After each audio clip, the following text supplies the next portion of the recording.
All right, everyone. Thanks for tuning in. This is Numair Qureshi, and I'm sitting here next to my co-founder from Mixotype, Alex Weber.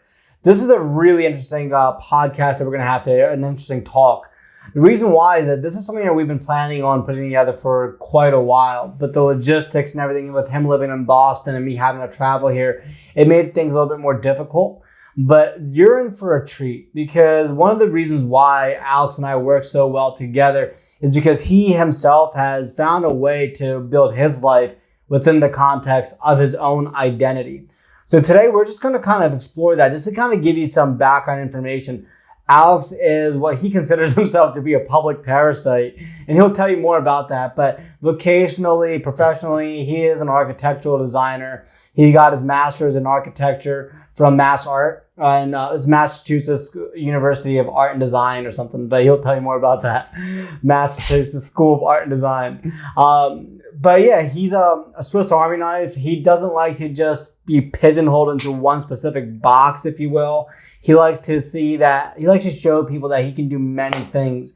One of the things I've learned about Alex over the many years of just conversing with him and communicating with him is that he is able to do whatever he wants. Whatever he sets his mind to, he will do it, and he'll show you that he'll do it better than you will. Today's conversation really is just to kind of show you what it is like to live like someone who doesn't just confine himself to the specific degree that he has. There are many architects out there and architectural designers out there who will go to school, they'll get their licenses, their degrees, and they'll work for an architectural firm. And Alex has done that. However, Alex refuses to just be known as just an architectural designer. There's more to his life than what's on his academic credentials. And so this is important for anyone who has, quote unquote, made it. They've arrived, they've gotten their academics together, or maybe they haven't. Maybe you're in a position where you think that maybe school's not for me, but I still want to do something to change the world within the likeness of my own identity. Well, Alex isn't really confined to any specific school of thought.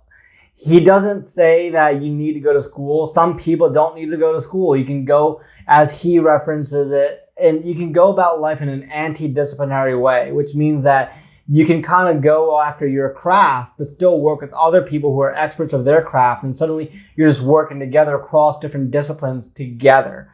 And so it's a very, very detailed topic that we're going to have today, detailed discussion. So I just kind of want to prepare you. So grab your water, grab your sodas. Well, don't drink soda. It's bad for you. But grab your drinks and let's get this fired away. Alex, thanks for being on board. Thanks, man. I'm excited. It's been a great week having you here. And yeah, I think we're both tired, but this is a good way to cap the week off. So it's good to meet you all, and look forward to sharing more videos and stuff in the future for sure. Yeah, absolutely. It's been an incredible week. Just we're exhausted here, and this is kind of just cap it off, if you will. Yeah. So I obviously just summarized you in a way. I introduced to the public who you are, but I know obviously there's more to it. So let's just talk about like your history, like what brought you into architecture. Where did you grow up? Where are you from? What are your passions, interests? What's your outlook on life? Let's kind of just go in whatever direction you like. Yeah, it's I asked myself this question maybe a couple months ago when I was journaling, but it's interesting how I feel like it's one of the roots of the questions you just asked me. But it was when did I feel like internally I was conscious of myself for the first time? And it's kind of like, it's in a way, it's like asking yourself, like, what is your first memory? Some people say it was this or that when I was 4 years old, or I remember falling down, or I remember this specific moment and everything. But, I don't know if that's necessarily when you were your first yourself. And I trace everything back to, so I had many conscious moments before I was 12, obviously, but my father passed away when I was 12. And as the years have gone on, and I've reflected on that, I'm able to trace back much of who I think, what makes me unique today, regardless of my biological, like how I was born, all the things that I couldn't control. What really was one of the initial driving points for me becoming me, and it was that tragic event. And it's something I'm very comfortable speaking with. You know, I don't have a ton of emotion, so to speak, about it, but it obviously is something that's very meaningful to me. And I mean, it's a common story that you hear with people who have who become unique people, right? Which is something I aspire to be, is uniquely me, but sometimes it comes from a place of tragedy. And I feel like for me, you know, before that point, I mean, I was your average kid growing up in the Midwest. I like sports, you know, I'm white, middle class, you know, these are just the realities of the thing. I grew up Catholic. I did all the basic things kids did. I had friends, you know, I was privileged to a degree, but there's nothing that was really unique about me to that point, I would say. And when my father passed away, it started to form me, though obviously I didn't know that. And whenever something like that happens to you, you don't really know what's going to happen, how you're going to transform. And you know, for that to happen right before I became a teenager, it was kind of a unique moment in your life for that to happen, you know, versus if something like that happened to me now, my response and I wouldn't obviously change as much, at least I don't think I would. But that was like the starting point, was that. And I think from that point, I got an early dose of some of life's realities, and what it's like when you don't have that, you know, stabilizing force that's always been there. That, you know, when you're 12, you grow up with, you know, I was fortunate to grow up with, you know, two parents, and that was just the way it was. And I was like, why would there be any other situation other than that? And obviously once that happened, I mean, that forced what my mom had to do. Now she was a single mom, and so her work schedule changed. You know, I went into high school, and typically a very difficult time in your life anyway, you know, even if everything is good. And so it created this like maelstrom of, I feel like, circumstances that began to shape who I am. I spent a lot of time alone as a kid, and it was a great thing for me. I think it helped form my imagination. I really got really into reading.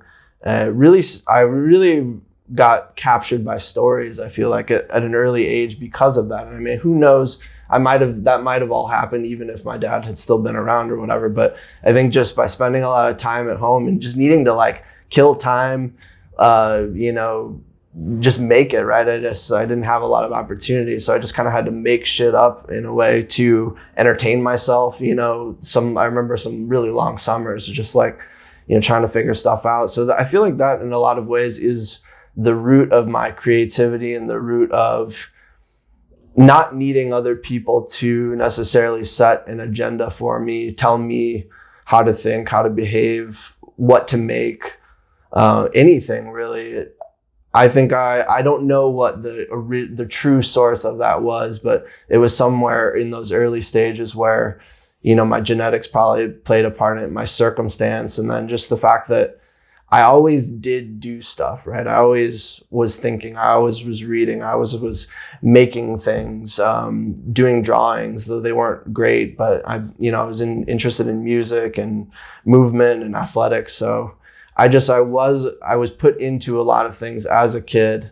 And, you know, I think that all of those things kind of formed that initial base for the desire to be more than just one specific thing, but to learn different things and to meet different people as a result and everything. I think that's kind of the starting point, I guess. That's a good way to start off, I feel like. So am I right to assume, or just is this the right inference from your response, that the passing of your father was the biggest motivation for you in regards to you branching out, kind of exploring who you are? Is that what it is? Definitely. I mean, to confront the concept of death at that age, regardless of all of these other factors, right? Your race, your ethnicity, your age, your age is the kind of the thing, but just to confront that concept as a kid, and it's just a very difficult thing to try and grapple with. And I think it automatically will set you apart from other people. And it's not anyone's fault in that. It's not the person who, had something happen. It's not the person whose parents are still alive. Like, those are good things, right? But I noticed that it not only happened with me, but there were a couple of other instances, really close friends throughout high school who had tragic events happen to people in their immediate family. And it's interesting how, I think I saw the immediate commonalities in the way that kind of they humanly responded, regardless of how different they were. Just that level of introspection gets dialed up, and how do you deal with pain, right? How do you deal with emotion? How do you deal with something that you didn't have control over? At the same time, it's impacted you and your life so drastically, and it's kind of a level of helplessness there. So it's interesting that I'm not even really talking about creativity. I'm just really talking about a psychological event, an event that changed my life. And as a result, I feel like it's not the source, but it's one of the early major sources that kind of led to other things. It has nothing to do with my genetics, my talents, things like that, but it definitely influenced how hard I worked. And my father had a reputation of just being a person who was a hard worker, always compassionate. He was a high school guidance counselor for the last 15, 20 years of his life, and always had students and parents coming up, when he was alive. And I got the impression that he was a pretty respectable guy. And, when he was lost, I definitely, whether it was good or not, I felt like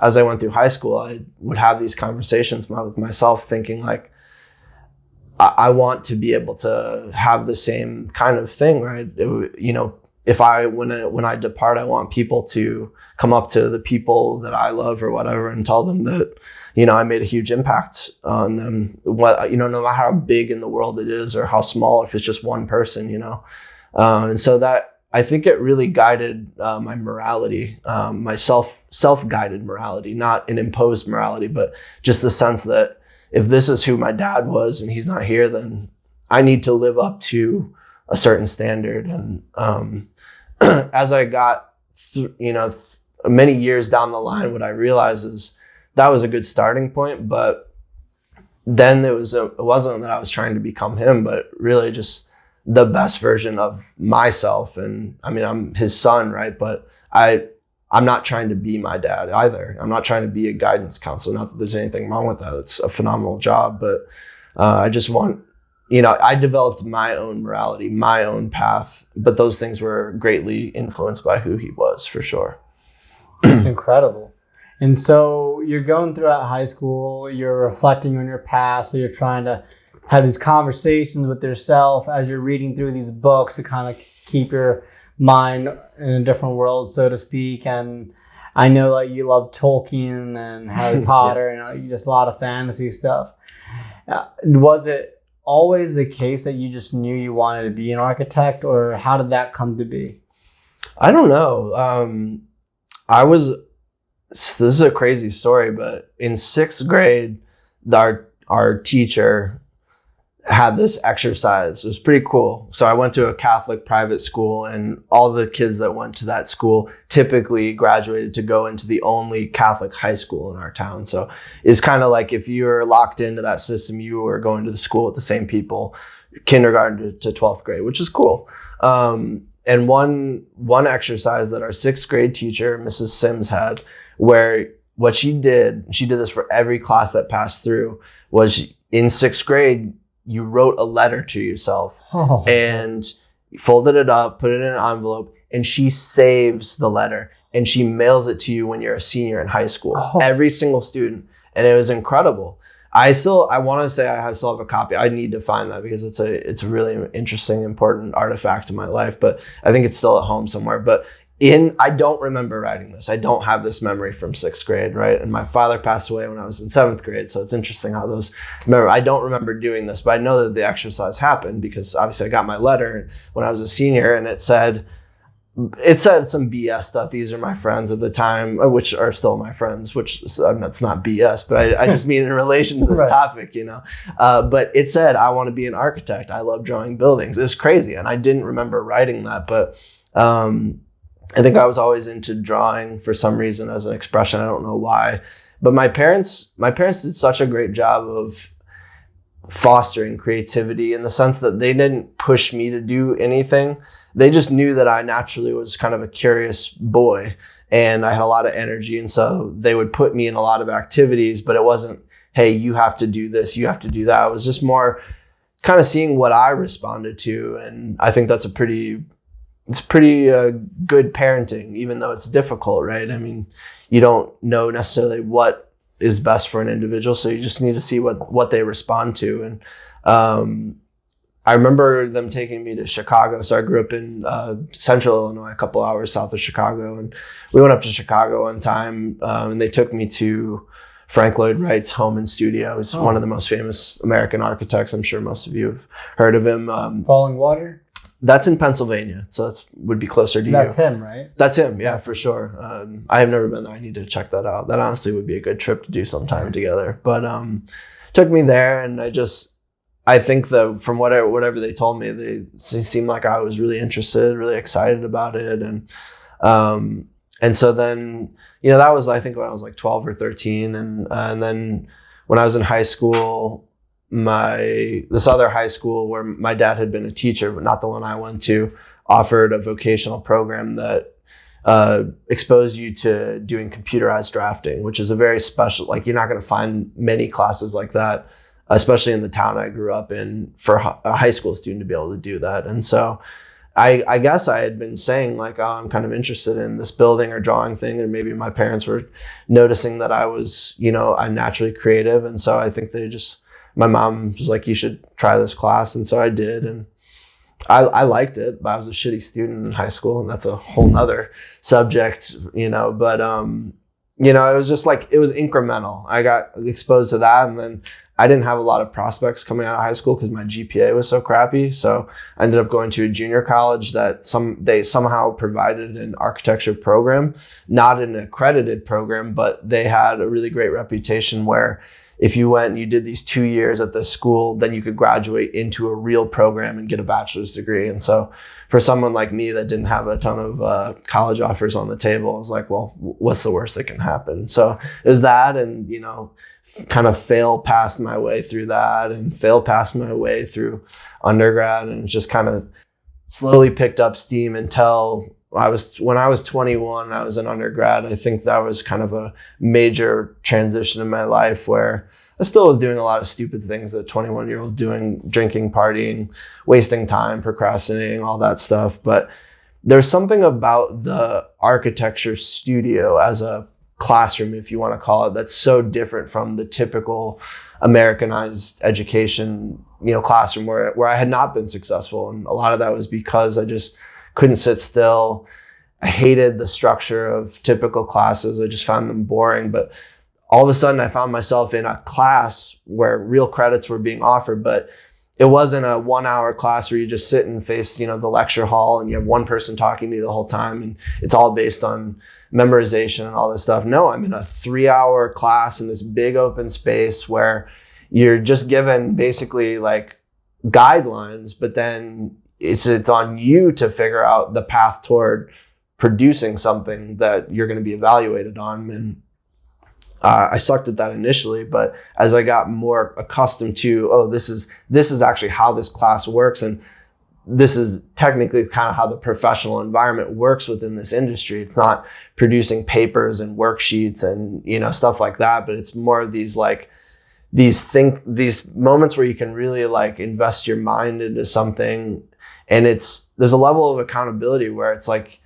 it's not like writing a 5-page paper or something like that. It's just you're creating something that's never been done before, even in the simplest sense. And there's something about that I think over time really spoke to me, and it made sense. Like, this is why I was so unsuccessful in the typical classroom, and why this other, you know, format or environment brings out this different side of me. So that's how I got into architecture. Yeah,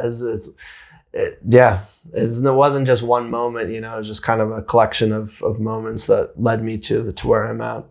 And it all started with like some letter you wrote to yourself, your future self, in 6th grade, and you don't even remember that letter. You don't remember writing it, at least. I don't remember writing it.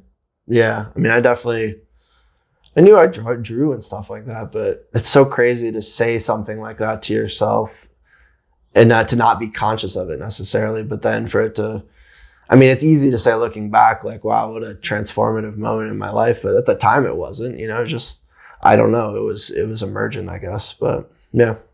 So it's interesting, right? So you wanted to be known as someone who worked hard, and your father was a guidance counselor, and people loved his work ethic, as you mentioned. And so that inspired you to also be equally as hardworking, not so much as a guidance counselor, but in this case, architecture.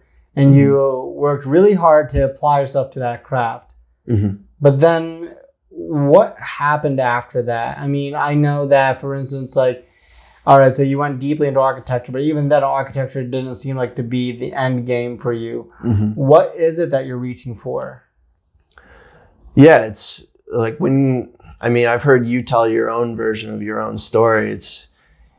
For me, it was so much just getting to the next point. Like getting into a college was a big deal, again, given my grades, getting into a university after that, getting into grad school, even though I had started to see a little bit of success, but you're not even thinking about these things. You're just trying to survive. And honestly, a lot of my success early in, if you want to call it that, just meaning getting through school, right, in a demanding program, it was based on the fear of failing, because what I didn't want was to be that guy that there's so many people that fail out in architecture school. Like, yeah, I hear it. The junior college that I went to those first 2 years, I think there was like 40 students that started, and after 2 years, 3 of us made it to a university. Really? So I'm not saying that. I'm saying that I guess from a point of pride, because I did make it. But at that time, I wasn't a good student either. But I made it, right? So it was almost like a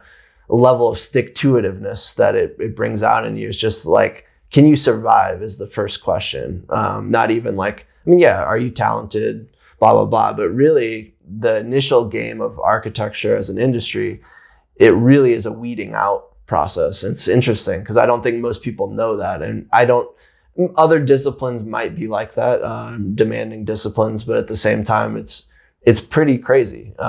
Same thing in undergrad. I forget how many it started with, but just to even get your bachelor's degree, there's a significant fall off. People change majors. People realize, wow, this is way too much work. This is not the type of work I was expecting or whatever. So it's just in the beginning, it was surviving, and like that great feeling that came from, hey, I made it. It's like making it to the next cut of like American Idol or something. Sure. It's not that glamorous, but at the same time, you're like, well, I survived that level, so I might as well try to get to the next level. But it was really when my undergrad degree, it was only architecture, and was in a school where there's no mixture of other things. As an individual, you're taking your prereqs, all those other classes, right? But there's no blend, right? You got all these classes and you're hitting these points so you can get your degree. And so it's like natural to think, well, my path is the industry path. It's to do this, to get my professional degree in this super specialized field. And then I'll just figure it out from there. But the big thing about architecture is once you invest not only your time, your money, your resources, in a lot of ways, there's no going back, because it's so hard to transfer, because your discipline is so specific. Like if you get a degree in psychology or business, those are great fields, right? 2 different fields, but there's a lot of different things you can do with that. Or even if you're a year in, you're like, screw this, a lot of those prereqs or whatever those classes would transfer to another thing. When you commit 3 to 4 years of architecture, and if you want to change, you're locked in, or you kind of have to go back to the beginning, because if I wanted to be a chemist now, well, I didn't take all those things to get me to the point where I could get a degree in it. So you're going to spend a shit ton more money. You're going to be frustrated. Your parents aren't going to understand. Your friends aren't going to be supportive, and maybe they will. But anyway, so I get through undergrad, and it's all this, right? And I'm just trying to figure out this game. Like I'm barely surviving in this game, but I'm making it, right? And I was fortunate to just get into the grad school I ended up out here in Massachusetts, Mass College of Art and Design. And I knew that I needed a change. I lived in Illinois my entire life. I found that was a good place to grow up, and I was very fortunate to be raised the way I was. I needed a different environment, and to feel good, to feel like I had a level of inspiration in my life. I didn't feel inspired by the environment around me, and to study environmental design, architecture, but to be in a place that doesn't inspire that, it seemed kind of like counterintuitive. And I knew that from a young age, I was obsessed with cities. And so I had to get out of where I grew up. Just simply for the matter that I knew it was going to change my perspective. It was going to give me the opportunity to breathe as an individual and to figure out how to get to that next level, whatever that was. And I ended up at this art school out here. And the main difference is you're not just in your one building, which only focuses on one discipline, with all other people that only focus on that one discipline. I'm in the architecture program, but now I'm in a building where you're taking classes with painters, you're taking classes with dynamic media, illustrators, fashion designers. Everyone's in this one building, and you're in the middle of the city, which is this even bigger melting pot. And I think what I realized as I got better at the craft of architecture and just learning that game specifically was then I was also getting exposed to all these other things that growing up in Illinois, growing up not in a city, going to the college I did in undergrad, what I was craving was a hybrid element to things. I'd always wanted to fuse different things that I was interested in, passionate about. And to that point, everything had been compartmentalized in my life. School was what it was, what I learned, what it was, all these things stayed where they were, but there was no mixture of them. And it made it difficult to see beyond it. But once I got exposed to, I'm learning this one specific thing, but I realized the things I'm doing, I'm not just an architect, I am an illustrator, I am a storyteller, I am a communicator. I can make better graphics than people that are in graphic design programs. I didn't realize, really, it gave me a sense of how talented I actually was or wasn't at the time, where I needed to improve, because I saw other people that were doing shit that I was like, wow, I'd never thought of that, and I wanted to bring that too. I wanted to bring ideas to the table that, expose people to the way I thought. And so this idea of being immersed within, an environment or a collective of people where people from different backgrounds, people who have different interests, people who have different abilities can come together and benefit from one another and succeed.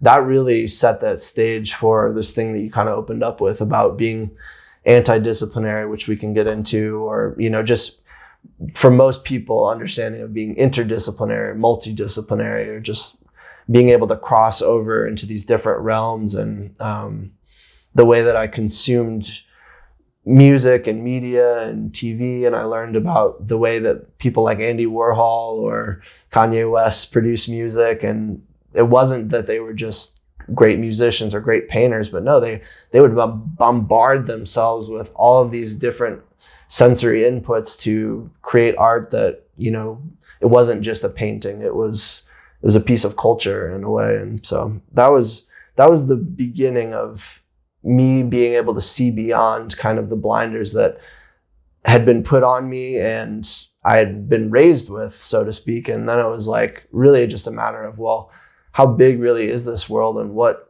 are some things I might want to do that I didn't, show up in school, and I didn't show up out here thinking that was where I was headed, but now it's kind of a new opportunity. Okay, so yes, there's a lot to unpack there, but it's just nothing in life is as simple as it could be on the surface. There's those levels of complexity. So what was the ultimate end game for you, though? What is the ultimate end game? Because once again, I understand, you've been through architecture. It was the hardest thing you'd ever done. You were happy that you actually made it out of a class of 40 people. You were one of the 3 that actually made it and advanced. And I understand that there's just the specificity to that field where once you're in, you're in. There's no going back. You can't just transfer that specific skill into another course It's too hard to do that. It just doesn't transfer over. You can't go from architecture to chemistry, right? And then you go off into the very end. You mentioned something about anti-disciplinary, which is something different than interdisciplinary and multidisciplinary behavior. But you never really address the one specific thing, which is what is the end goal for you? This gets back to the beginning, right? What I was reading as a teenager. And I think when I look back and when I connect the stories that inspired me as a kid, my dad inspiring me, my mom inspiring me, it's just to pursue what you want is one thing, but to live a life that can impact the world, that's another thing. And I think that's a thing a lot of people say that they want to do, but it's a loaded statement, right? How do you change the world? How do you impact the world? And I think that phrase gets thrown around a lot. And I think there are very few people in this world that actually know how to make that happen over a long period of time. And I think that the more that I think about it now, it is the root of everything is that I do in the present, right? Is to have some sort of a transformative impact on the world. And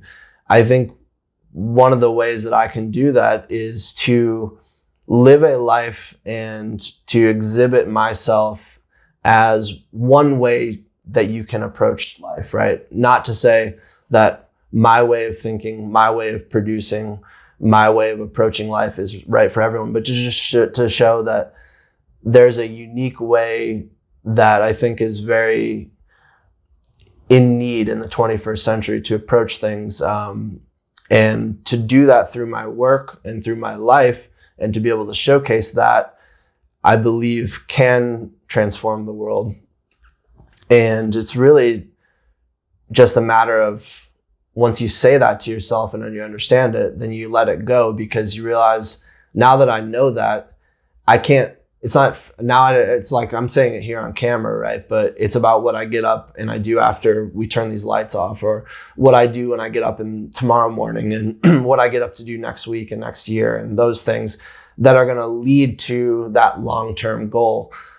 And I don't want to lose sight of the fact that that's what I want. But at the same time, that whatever that thing is not right now. And so to figure out what it is that I need to do now that will help me live a life that I want to live so that I'm happy, I'm at peace with my life. I feel like I did everything that I could do to become the best version of myself, but also make myself happy. I don't want to live a life for other people, and I don't want to just live a life for myself either. And if I can find a way to be happy and to bring some level of peace and happiness or greater value to other people's life because of the things that I do, then this will have been a life worth living. So the end result then is in some ways, probably the ultimate goal is to change the world then. That's what you want. Sounds like you didn't answer in that exact way, but because you wanted to give greater. I hate using the phrase. Yeah. But how else do you phrase it in a one phrase, So that, right. Of course. It's just cliche, but yeah, you do want to change the world. And it's very interesting because I find that you and I have very similar goals, whereas I would just outright just say the goal. In your case, you're more reserved about how you say it. It seems like you like to internalize a lot of things in a good way. You think about it before you just let it out. And I do too. It's not like of course you do. I don't just blurt things. I'm just saying the way we approach things is very interesting because we still want the same things. We just express them in a slightly different color, but it's okay.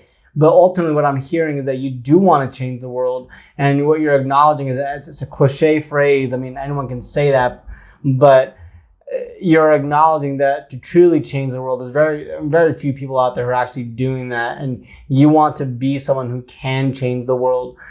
And so by that notion, then it would mean that you would have to do something bigger than just what is available to you through architecture. Is that what I'm hearing? It is, right? Because because, right, what is architecture? If I'm working in the industry and I'm doing the best I can, that's great.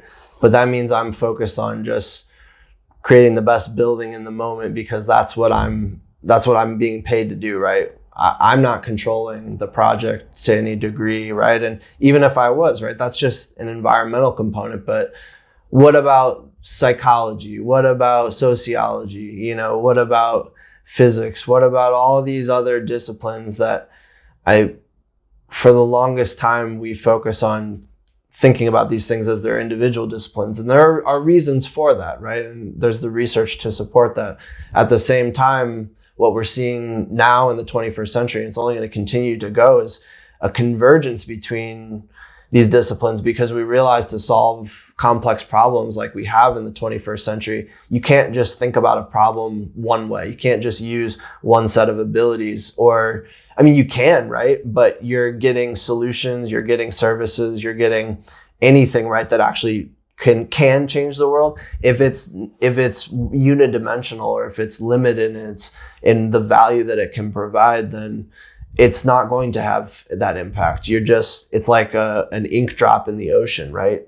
It just dissipates, right? If you want to really change things, you have to be able to show the value that is required at this juncture in time. And I think what people struggle with the most is communicating and cooperating across these disciplines, because largely in the 20th century, right, is we think about these as barriers between each other. This is how we think in this discipline. This is how we produce things. This is how we talk about things. And you have to learn other languages. You have to learn to be able to know that if you were telling me the same thing, right, well, that's not how I approach wanting to change the world. It's like, we recognize that we want to do the same thing, and the reason why we express it differently is a natural difference in who you and I are as individuals, and that's okay. I don't want to make you like me or like me, and I don't want to be like you, so to speak, right? I just want you to be you and me to be me, and if we can do unique things that overlap, right, then we can create something better than I can just create by myself, or you can create by yourself. But it's very difficult to get to that point where you have that level of synergy and cooperation with one person, let alone a whole company, an organization, a country, a planet, so to speak, right? And what we're talking about with changing the world, this nebulous idea, it's looking at humanity as a species and not as, these tribes, right? But that's easier said than done. So it's interesting, and the way you perceive it, then it sounds like, and from what I've gotten to know of you, the next step really is, I mean, as you mentioned, there's like, if you're in your own little bubble, you're just that drop of ink in the ocean, and that just dissipates. It sounds like to me that your biggest ambition is to pursue something that is anti-disciplinary. Then do you feel like it is through anti-disciplinary behaviors that you'll be able to change the world? Is that your offering? Is that what it is? It's, to use precision language, it's a hypothesis of how to live a life, right? And I wouldn't say that I'm the first person to do this, right? There are always templates or prototypes of this, people in the past that have fit this bill. They come in different names, like Renaissance person or polymath, or some of these terms, people like Leonardo da Vinci or other great people that were just so abundantly creative and curious that they just found that they had a multitude of ways to express themselves, and by doing so gave a lot to the world in terms of richness. It's an idea, right? I mean, unless I do something, unless I wake up and I create something, or I do the incremental step that's going to get to that next thing, then nothing's going to happen. It's just going to be a great theory that I tell you, right? And it's like, I can say this to you, right? But unless you experience something that I make or that I do, and you get to interact with it, then these are just words, right? So it's a hypothesis. Now I have to put in the work, and I have to show results and everything. But that being said, it's half the battle knowing that that's what I want, right? I think for a long time, the internal fight was knowing that intuitively there was something about me that was this way, but everything externally wanted to make me compartmentalize, wanted to put me in one box, right? And you hear people say this stuff all the time. I don't want to be pigeonholed. That's what they're talking about. And it could be just in a stereotypical way, or it could just be something like we're talking about, like with academic disciplines, right? Where it seems like no harm, no foul, but in a way, we do a great job of limiting people's perception of themselves and creativity. And if they don't have the drive or the motivation or the chip on their shoulder, say, F that, I'm going to do me, then that person is shut down from exploring that potentially unique and robust value that they could, perform for the world or give back to the world. And it was shut down. And some of that's there within their control and some isn't. So if you could, we've kind of skirted around this topic, but if you could clearly define anti-disciplinary for the audience, what is because it seems like that's a lot of what we're talking about now, and I'm going to have more follow-up questions, especially to what you just said about the person who ends up being pigeonholed, put into one box, just takes all this external direction and doesn't really internalize anything. Then you also mentioned earlier, not internalize, but doesn't go off of the internal compass, but you also mentioned earlier that there are certain things that you have to do in order to even become someone who is a polymath or a Renaissance person. But before we even go down that road, it seems like all of those anecdotes and archetypes, they happen to be hooked into this whole thing that we call anti-disciplinarity.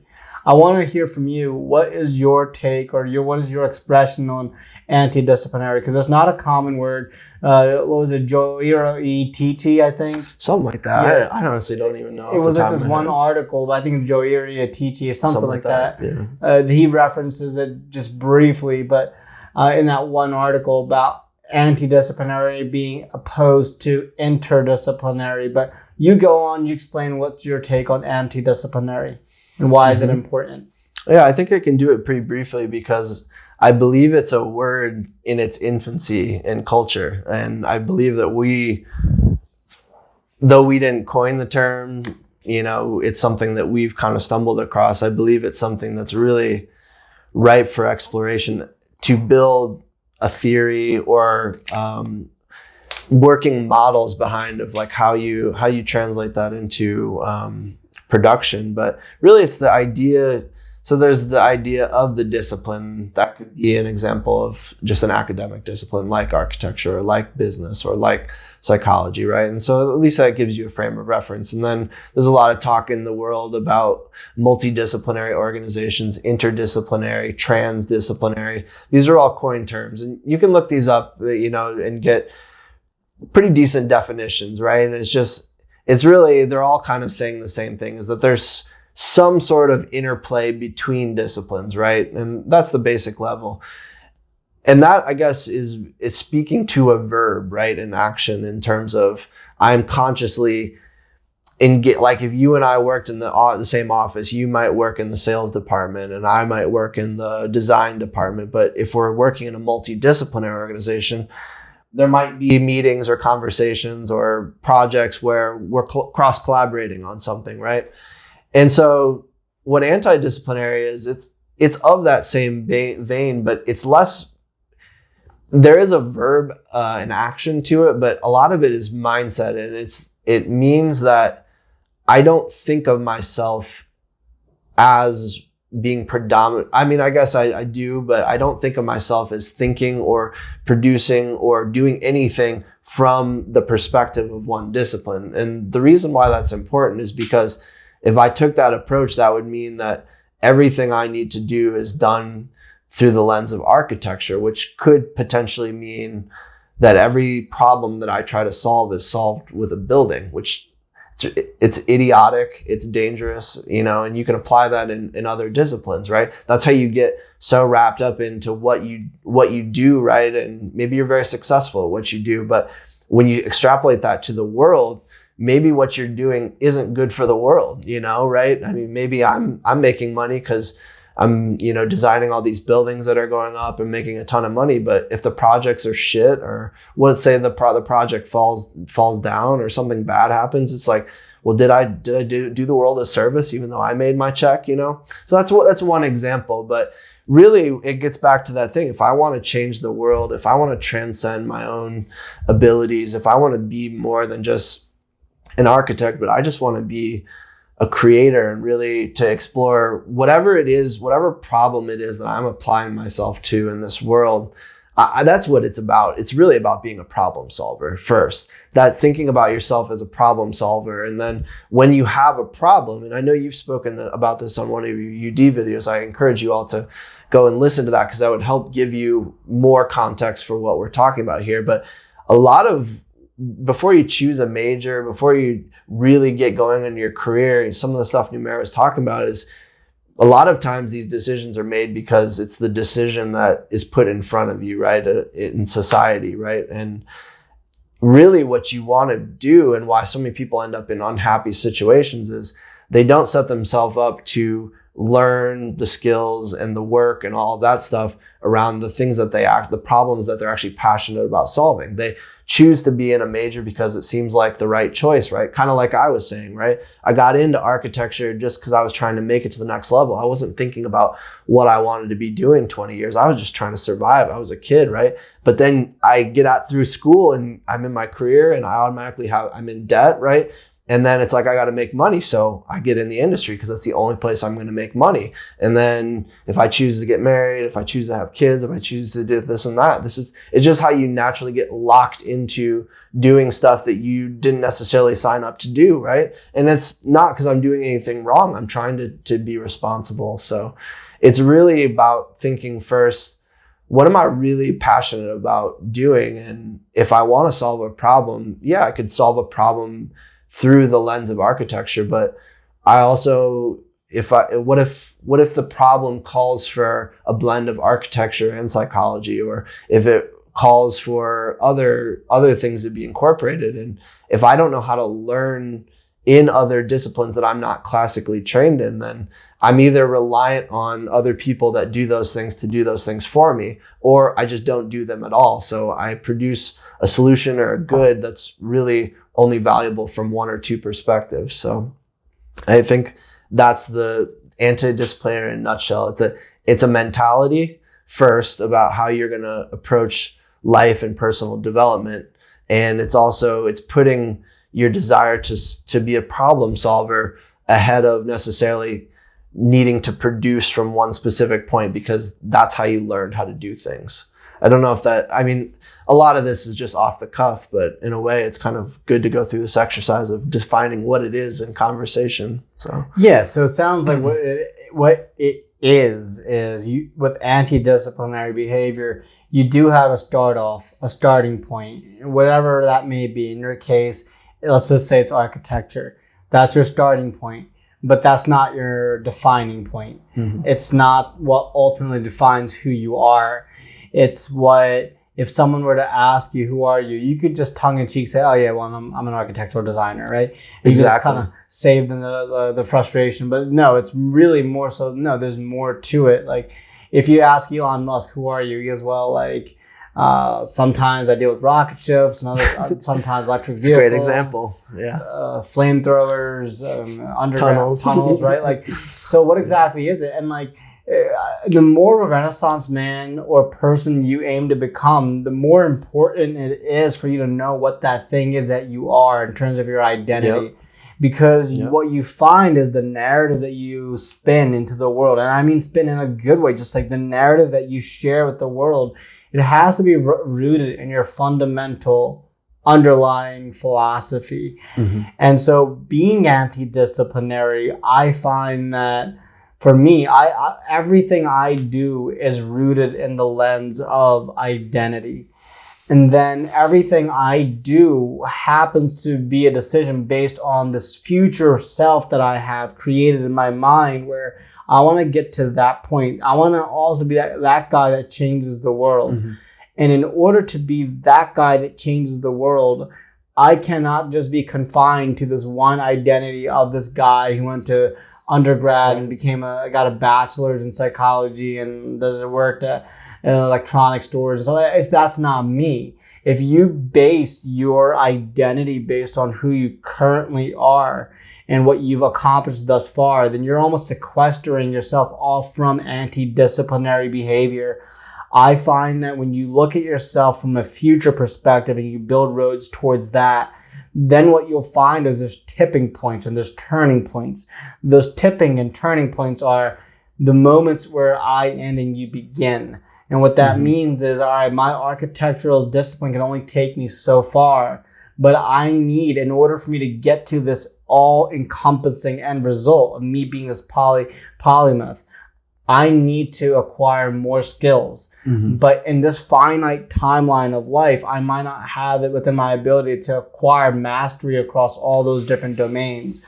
So can I partner up with someone who does have mastery and work with that person across different disciplines, but also in a way where it's holistic, where we can actually come together and create something beautiful that's going in the same direction? It's kind of going off what you said before, where, you know, I might look at things a certain way. You might look at things, the same thing through a different lens as well. We don't necessarily have to 100% agree, but are we going in the same direction? Right. So I almost feel like anti-disciplinary is just that. It's more so, it's a statement.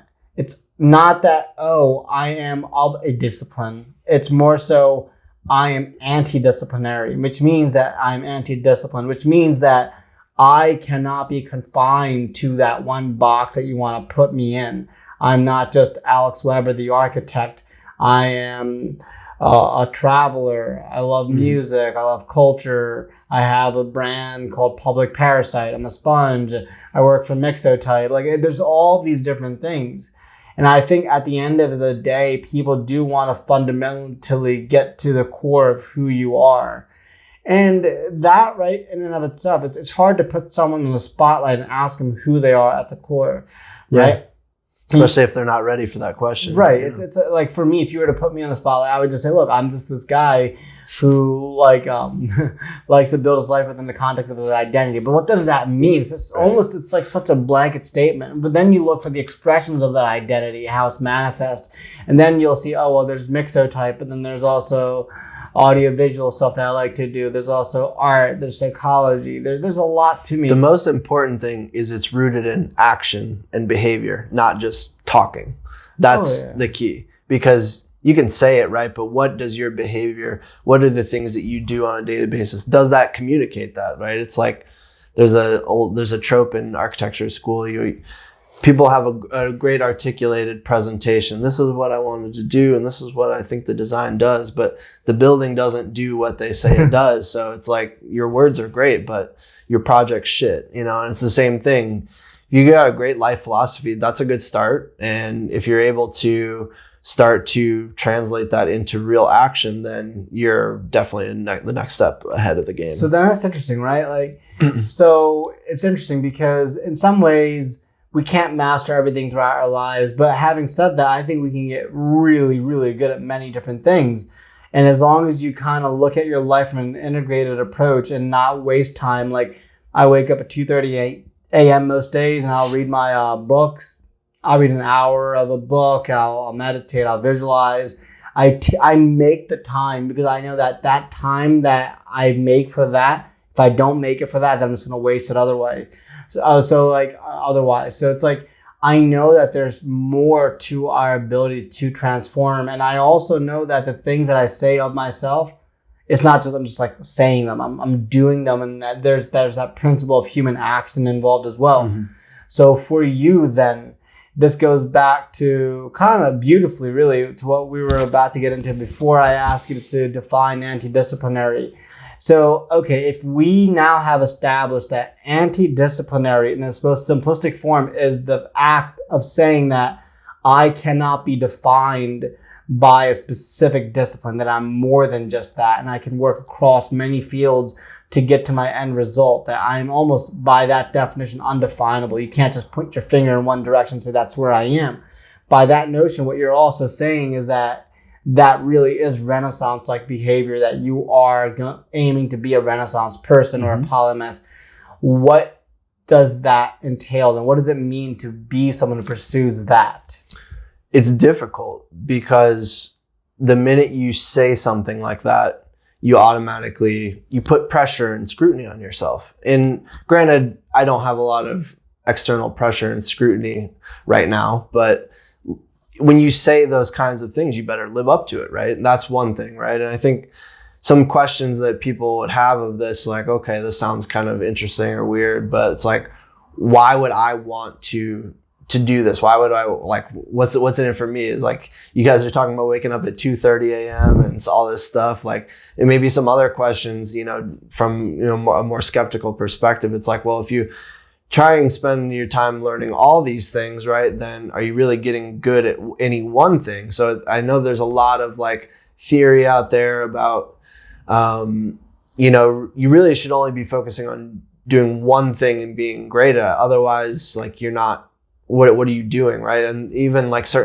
I think you see it a lot in athletes, right? Where like some of the greatest, like, like Kobe or whatever, I think there's this mainstream perception that that's all they focused on, right? Was being the best at basketball. And even some of the things that they said, I think were a little misleading, where you and I know because we've really learned how that guy lived his life or the things that drove him. And though from an external perspective, it would look like his whole life was driven by one thing. I mean, just the fact that he won an Oscar like within a year after for something showed that guy he could learn anything. He could have been great at anything because it had nothing to do with his basketball skills, his physical skills. It's all starts up here. And the first thing when you make this decision is what you're saying is, it's not that other people can't label me. You can label me. You can call me whatever you want to call me, but I just know that I don't care because I feel the way that I feel about myself. And it sounds ridiculous, but at the same time, it honestly is. It's the source of truth for so much, right? If you're going to try to achieve anything great, there are going to be external forces that try and push you down. And if you're reliant on other people's buy-in to anything that you're saying or trying to do, then like you're shit up a creek if you don't believe it yourself. So what it does immediately is it makes you understand, am I clear to myself? And how much do I care what other people think of me? Because it's not that I don't care what other people think of me. I mean, I care especially people that are close to me, people that have stuff invested in me, whatever. Of course I care what they think. But largely in terms of an external perception, I could care less because I'm clear with me. And that's the most important, is to be clear with yourself first. So that's kind of, it initially puts a little pressure on you. But one thing that it does, and I think you were kind of talking about it, was that when you adopt this mindset, you're forced to grow. And what I mean by that is, you're not going to not know a lot about certain subjects. What you find is, okay, if I'm going to learn a vast amount of things across disciplines so that I can produce great things, then I better learn those things. And so if I'm, screwing around, if I'm wasting time, if I'm procrastinating, if I'm getting up 10 minutes before my day job starts and I have all these other things I want to do, and then I'm eating crappy food throughout the day, if I'm not exercising or whatever, there's no way I can optimize my time such that with the 24 hours of finite amount of time that I have and you all have per day, that I'm not going to get the most out of that. And you have to make that decision for yourself, right, of how you want to spend your time. But for me, once I made the decision that I want to be great, any day that I'm not really at least trying to pursue that greatness in that increment of a day is not the best, right? Because I'm saying one thing, but my actions, my lifestyle, my habits, all these things are communicating something different about me. And I think I got to the point in my life where I just realized that I can't fear these things that are my inhibitions or all these things, but I have to work on them. They don't go away, even if you want them to go away. You literally have to work on them, and it's painful. It's difficult. There's a lot of loneliness in the process, and I say that as a good thing because if you don't trust yourself, if you don't believe in yourself, then it doesn't matter how much external stuff is going to happen for you, right? And so I know now that with very few people's support and with very little other resources or whatever, I've been able to address all of these things that I was doing to myself to hamper my own dreams and case, right?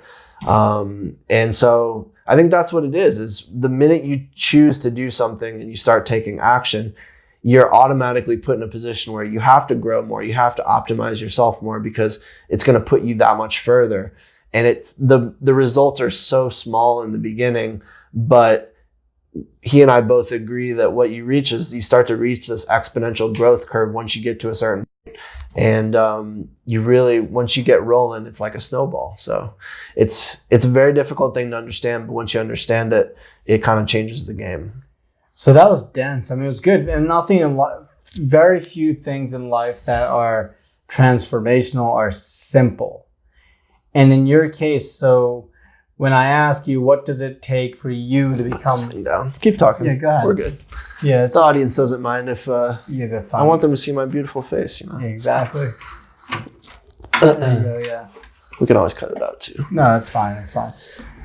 So in this case, then, when I ask you, so what are you doing to become a polymath? And I didn't really answer that. You never really directly answered that. I had to say the things I said to set those up. To set the context up. And I'm noticing you do that a lot, which is good. And by having this conversation with you, it makes me realize that, cool. So usually what happens is if I ask you a question, you'll first set the context, and then I got to ask this question again. Now we have the context to answer that question. So I'll ask again then, what are the things that you're doing? Like, how does one become a polymath, or how are you approaching that behavior? The first step is just what we talked about. It's really interesting.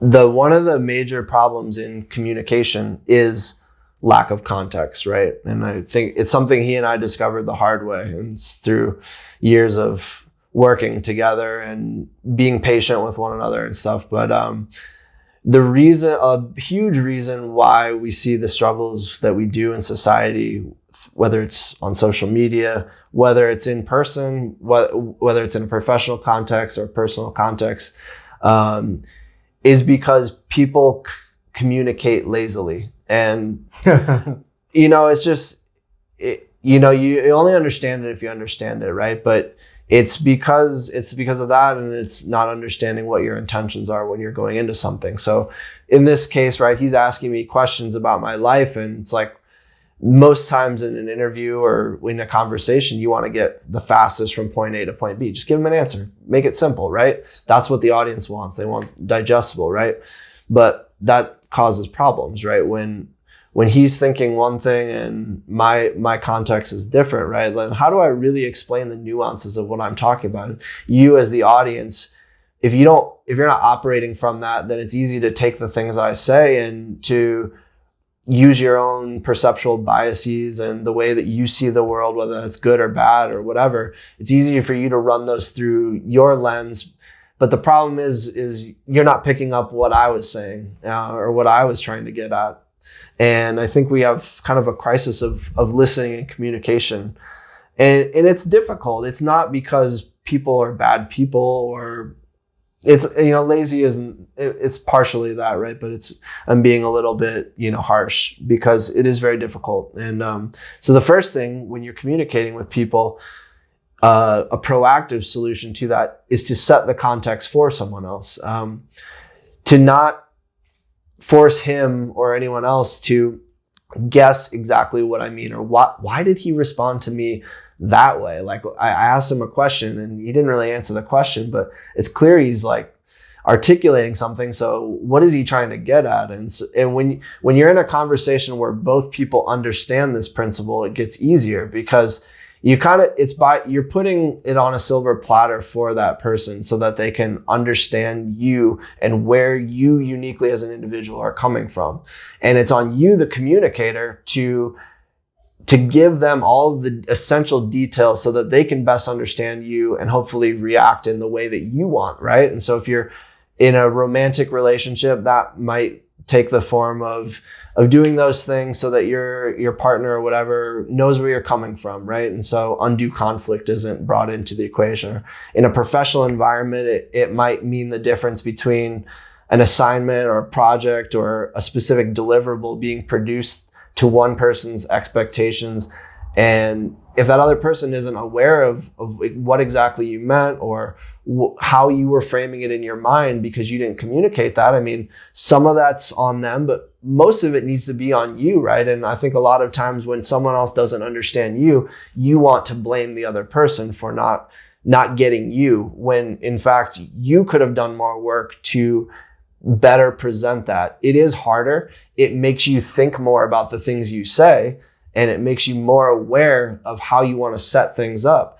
And none of that is present on social media, where everything is about bite size. It's about quick commenting, and it's about quick reactionary things versus thinking about the things you're going to put out into the world. And I'm not saying everyone's like this, but one of the first tenets of anti-disciplinary behavior is being aware of yourself, being aware of what your intention is in a given situation. And then if you have a point that you want to communicate, or if you need someone to understand something, it's on you to set the context so that you're putting them in the best position to respond to you for whatever it is that you want. And then you're working from some sort of a common point, because he and I are different people, and everyone is super different, right? We're different for different reasons. There's racial differences, there's gender differences, there's context differences in terms of professional, social, romantic, there's geographical, cultural. I mean, there's so many things that make us different. So it's not just one thing. And it's very important for if he and I are going to cooperate, if you're going to cooperate, if you're going to do something with someone else, or if you're going to try and live your life together or raise a kid together, whatever it is, you need to be operating from the perspective that this person is different from me, and they might not see things exactly the way that I do, but if I control the situation the best I can in the moment, then I can create a more collaborative, more cooperative situation. So the first thing you got to do is establish a common language with someone. And that's really the first tenet of anti-disciplinary thought and behavior, is establishing common language so that disciplines can talk to one another. Different individuals can at least have some sort of a shared dialogue that you can build off of. So the question again is, so what are you doing to become a polymath? So the specific things that I do are, I do a lot of research and reading outside of architecture. So I consume academic texts in psychology, sociology, global studies, within the design disciplines or whatever. I do the best I can with the time that I have to educate myself on the things that I didn't go to school with. And so that way I can use the things that I did pay for in school and the things I was taught. That is my dominant lens as a designer and architect, right? But I can bring these other things into that domain. So if I learn something in psychology and I know that it relates to space or how people behave or whatever, if I was working on a design project, I could incorporate those thoughts into it, not just design the best space through the lens of an architect, but also as a psychologist. So that's one example. So reading and doing the best you can to learn outside of what you're expected to. That's one. Practicing meditation and journaling are huge, because that's where you develop that level of self-awareness and dialogue with yourself. That's how you figure out what your intention is with people. I think that's something I've had to learn, is I was very unclear with intentions, right? Even intentions with myself, like I was talking about with my choices to pursue a discipline or whatever, and not really thinking about where things are headed or whatever. So that's another thing. So reading, research, journaling, meditation, so that you're able to quiet your mind down. You're able to really understand without all the BS and the emotions and the things that come up, typical human life, like what's really resting there behind all of that, and getting to know yourself. And those are important things. And then it's about doing things, right? It's not good enough to read. You have to actually take action. So if you want to go about learning something new you're unfamiliar with, that's really scary, right? It's scary because you need to invest time into it. It's hard. It's going to be uncomfortable. You're not going to like it. You might have to spend some time and some money on it. There's all these things that keep people back as they get older from growing, because once you have some level of establishment, it's like, why more when I could just rest on what is here? But what you have to learn is just that appreciation of being uncomfortable and the beauty that it can bring into your life once you kind of surrender to it. So if I need to learn a martial art, if I'm trying to lose weight, or one thing that I can share with you that a transformation I've been going through thanks to his help is, I always struggled being able to wake up in the morning. I was had the worst sleep patterns, the worst habits, would wake up 10 minutes before wherever I needed to be, and, stay up super late working on things, never get enough sleep, just horrible in terms of the amount of time that it wastes. And Numair's gone through this transformation where he went from, waking up normal hours for people, 7, 8, whatever, to waking up at 5 a.m. to now waking up at 2:30 a.m. And it sounds like something to be skeptical of from the outside. And trust me, I've had my own skepticism, but at the same time, I've seen him in action this whole weekend. It's like the one thing you want to say is like, you know what, you're sleeping the same amount of hours as me, you're up the same amount of hours as me, so you can't be getting more done than me. But you don't understand it unless you're trying it or doing it, right? And I think that's one big thing. It's the willingness to try something. That doesn't mean I have to do it for the rest of my life, but most people won't even try something. What's the harm in trying it one day? If it didn't go well, then just do it the other way, but at least you tried it, right? But what you're going to learn is that it's not going to go well that first time, and you got to try it a second time and a third time and a fourth time, and you got to probably deal with some bags under your eyes and some discomfort, and there's going to be some days where you're tired. But now 2 weeks, 3 weeks later I'm getting to the point where I'm acclimating to it, and now it's like, oh, like I have all these other opportunities that are starting to open up to me that I could not have seen them or spoken to them unless there's nothing he could have told me that would have told me that. I just had to do it, right? And I had to live with the uncomfort of doing it. But because I've normalized that willingness to be uncomfortable in my life, it's opened up a lot of things to me. And I think that's what a lot of people do, is they shut themselves down from feeling uncomfortable, because it's easy to stay with what you know. It's easy to stay with convention, but you're going to see absolutely no growth in your life if you live the rest of your life that way. So that's the perspective I take, and how it shows in action right now, I guess. That's phenomenal. And the one thing early on, as you started to respond, you mentioned that if you're going to do something with architecture, it's not just the thing that you're doing with architecture. You'll read other books, you'll read psychology, you'll read other texts.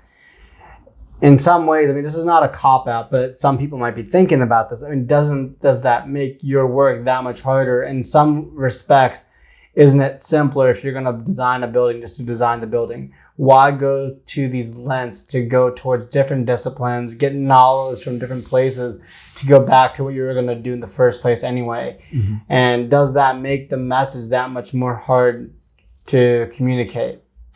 It does. It's that's where it's like burden is the wrong word. It could be a burden, but it's really Did I say burden? No, I did. I just kind of said it, but that's what I think it seems like. It seems like a burden, but you're right. It's an investment, right?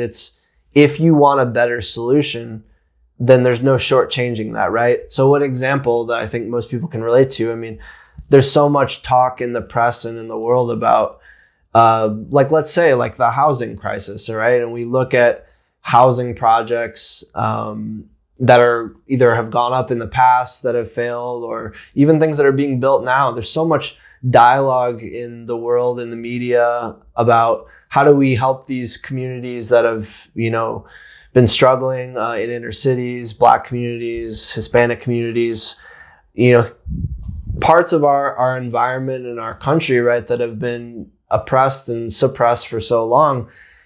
And we want to blame one thing because it's easy, right? And it's easy to perceive it if there's one or just a couple problems, right? It's this, it's got to be this, it's got to be that. But when you understand the world through an anti-disciplinary lens, you realize, well, we're talking about these people's environment, right? Where they live, the status of the buildings, whatever, the upkeep.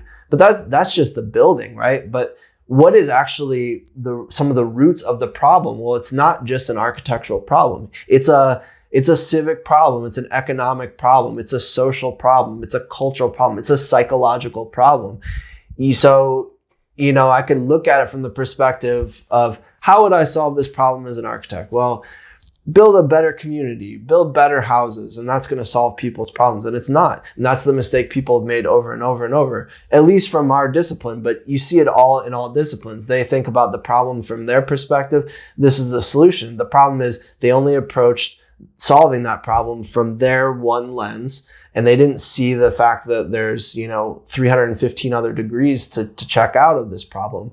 And so the incentive to become anti-disciplinary and to work with collectives of anti-disciplinary people is that's how you get to more holistic solutions. So if I'm working with people within the community that understand what's actually going on in this community, I'm working with people from different races and different ethnicities. So it's not just me, the white guy, coming in with my solution, but there's really the people that are actually in these communities. They can benefit from my architectural skill, but they also don't need to be subjected to my individual, and it's not even biases or prejudices. It's just the fact that I'm just one person, right? And so how is a solution I put forward going to be great for 100 people that are totally different than me, right? It's ridiculous. And so the incentive is, if you become more well-rounded, you become more knowledgeable, you become more balanced, well, I still need to work with other people because there's a limit to me.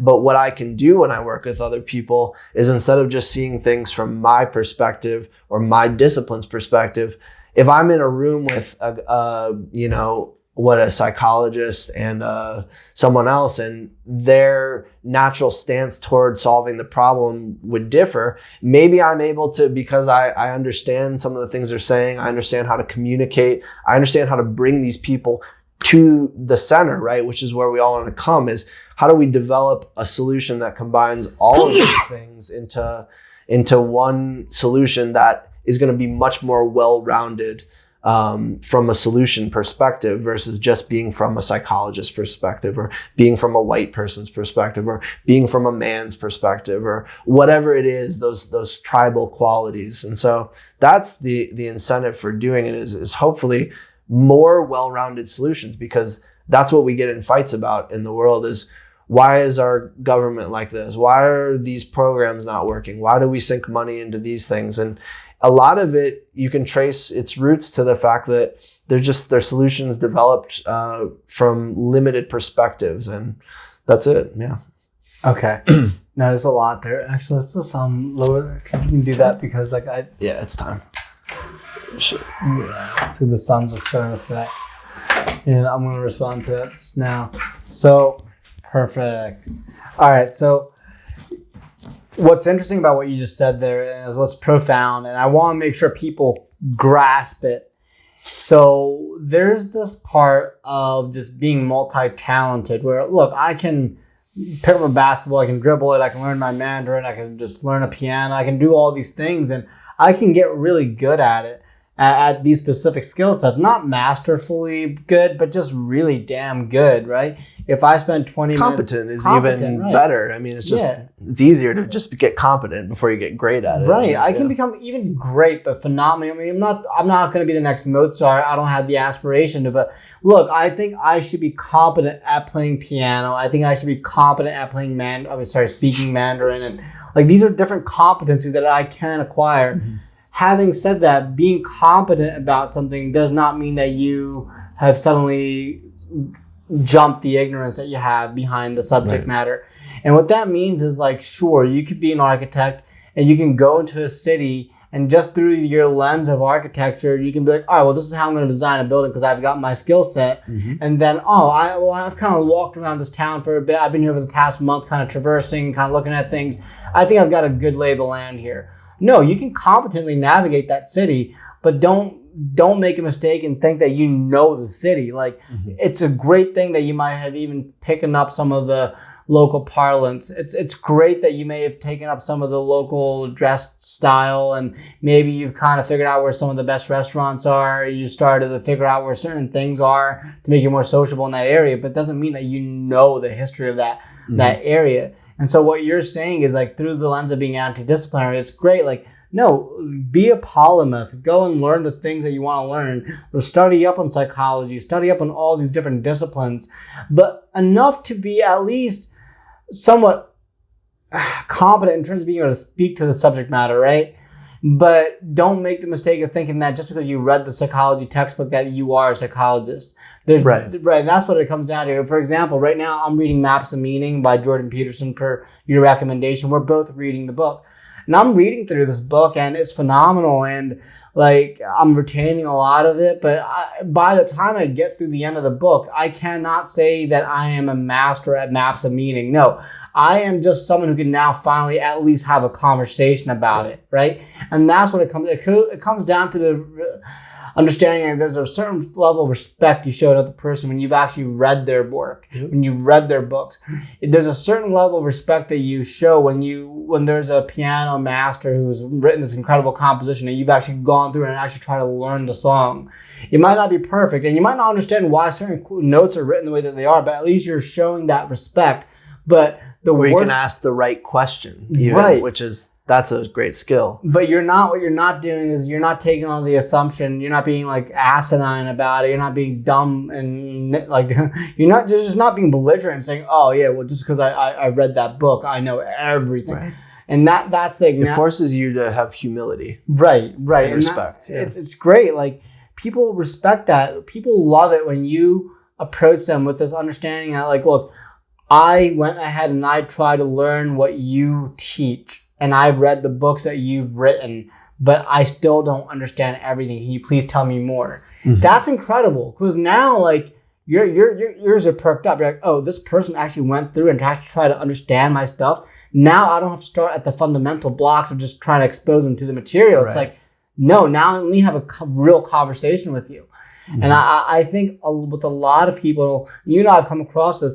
With certain people, you just cannot even get past the fundamental questions that they're asking, because, like, they know so little about what you do, and they care so little to figure out what it is that you do, that they're just stuck on square one.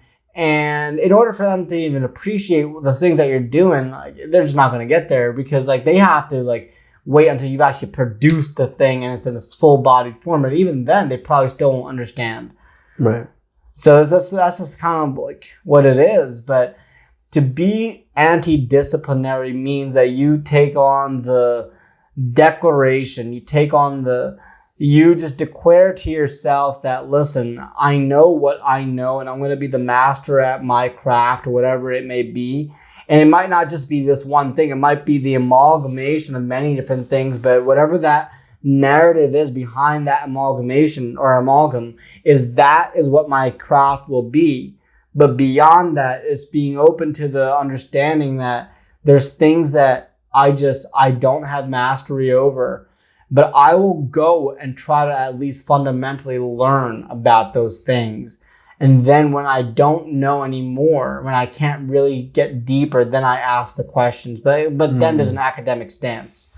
Yeah, and I want to tie it back to identity. What does this mean, going back to your life's mission? And I mean, in a lot of ways, we have the same mission when it comes to identity, but how does anti-disciplinary relate to your identity? And I think that what's important, right?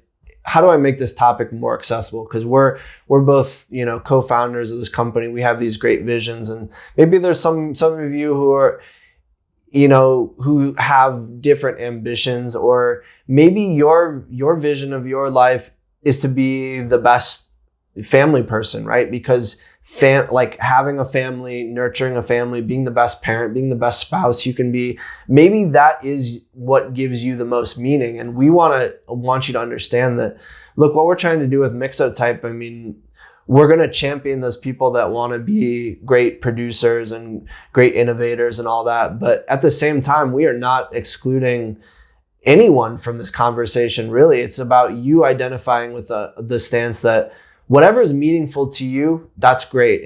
But what you should do is you should pursue that to the best that you can. And so maybe taking on an interdisciplinary mindset doesn't mean waking up at 2:30 and studying psychological research like we do, but maybe that does mean reading on how to be the best parent or learning psychology such that you end up having the best impact on your kid or something. You know, I mean, that's an example, right? Because I think there's a lot of this like, well, the things you guys say sound great, but I'm at a point in my life where I don't see how this applies. And we just want you to know that though your path or your ambitions or whatever in your life are different than us, this should be accessible to you as something that could motivate you such that you maximize your time to the best that you can. You find a way to diversify your perspective and your skills the best you can, because that's going to make you happiest, because you're going to end up doing the things in your life that make you happy. And you're going to also, the other people around you in your life, whether it's, spouses, kids, brothers, sisters, friends, whatever, right? They're going to get the best from you, and you're going to treat them the best because you're on your path, right? And so we just want you to know you don't have to start a company. You don't have to be crazy in the way that we're crazy, but just you can bring this thought into your life starting right now in some incremental way, and just look at and try and see, okay, what are some disconnects maybe that, where I'm not maximizing the most of my time or what I'm giving to people, or how present I am with people because I'm distracted by all these other things. And just even taking account of those things, it can be hard and painful, but we promise that it's rewarding and it's accessible to everyone. Absolutely. Oh man, it's so accessible. And we're speaking about it so quickly, right? And yeah. But we want you to know that this is challenging. It's very difficult to become anti-disciplinary. It's so difficult because it takes a sense of becoming incremental with all your behavior and all the things that you're doing. We call it incremental transcendence, but I'm not going to get into that right this moment. But what I will say is this: figure out what it is that figure out your narrative. Figure out what it is that you want to do. And if you don't have the full picture, that's okay. You probably won't have the full picture. That's unknown, right. Yeah. Start with where you are and start to dabble in the things that kind of speak to you, and go into them with a full presence of mind. And then when you depart from that behavior, be okay. Don't call yourself a quitter. I mean, if you truly love something, then you'll keep doing it. But there's certain things that you go through in life where they're there to teach you a lesson. Maybe you take what you need from it and you move on. Eventually, though, what you'll find is that the things that you loved once, you might love again. Like if you loved playing basketball at one point in your life, then you got too busy. Sure, it was never your goal to make it into the NBA and make it into the professionals, but that doesn't matter. I mean, if you love something, you make time for it. The challenge that we have with our lives is that we get more responsibility. Then with responsibility comes anxiety when you don't fulfill on your task, and there's always more things to be done. So what do? You wake up at 9 a.m., 10 minutes before work, you rush to work and you get your job done, and now you're in a different energy level because your mind is all over the place, and then you actually end up getting to work late, and then you end up having to put in a few extra minutes at work just to make up for your lost time, and then you're all over the place, and you're rushing home, and you're rushing to escape work, then you come home and you turn on the TV, and that's it. That's not a life, right? But if you can start taking steps into realizing that if you can just master your time and master your energy and your day, you can incorporate more of the things that you do love. Imagine if you woke up 2 hours early. Does that mean that you could squeeze in maybe 30, 40 minutes of basketball, or maybe 20 minutes of piano? See, these are the things that we like to talk about at the surface level. It makes sense and it sounds easy, but the other end of it is that what makes it harder is that any time you introduce any new goal into your life, there's this level of unknown that surrounds it. There's this level of complexity. So to try to force yourself into just becoming a polymath right now. Oh, I'm a Renaissance man. Yep. I'm going to wake up at 2:30 a.m. I'm going to play my piano. I'm going to read my Jordan Peterson. I'm going to meditate. I'm going to play guitar. It's not going to happen. You're overwhelming yourself. The best thing to do is within the context of your life, whatever you're doing right now, whether you're a parent, maybe you've got a full-time job, maybe you have multiple jobs, whatever it is, there are certain things that you have that are your responsibilities. Within those responsibilities, see if there's ways to optimize your behaviors by doing things like waking up early. Just do that for the rest of the next 2-3 weeks. Forget everything else. Just wake up 2 hours early, an hour early, and make that consistent. Once you get that down, you start to feel it. You're going to realize that the 2 hours that you wake up early, that those 2 hours, you're going to start filling them with things that are productive.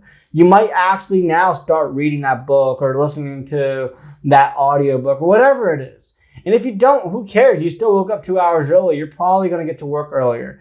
Just try that. And then eventually, once you start to get good at that one behavior and add up that one behavior, then add in another layer to that cake. But don't try to force it all at once. But this is how you can become anti-disciplinary. Still have mastery over the one thing that you want to master, but around that have competencies in a wide variety of areas and subjects. Those competencies will feed your overall core narrative, because the things that you learn throughout life, they never get unlearned, and all the other thing is they never get to go to waste. Something that you learn in one area will show up in other areas. That's just the way that we do. We connect the dots in multiple ways. I remember Ben Carson, the neurosurgeon, when he interviewed for residency.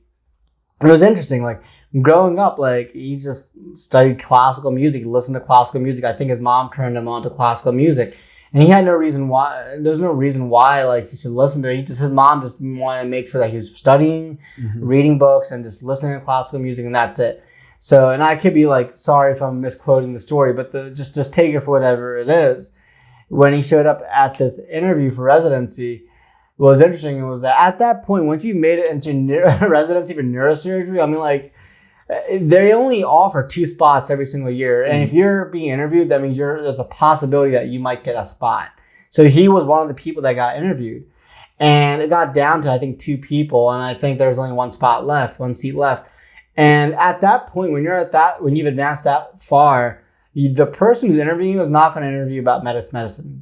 You've already crossed that chasm. You've already proven yourself that you're eligible, that you have value to be in that seat. So the interviewer just started asking about classical music, and then they just started riffing, and he got the role. And the thing is, what you learn in life, don't undervalue it. It's totally applicable to other areas of your life. You never know how that might make itself manifest in another area. But as you build towards you becoming the best version of yourself, and you start to listen to your gut. If your gut telling you that you want to learn guitar, then go learn guitar. Is it telling you that you want to learn a different language? And go learn that different language.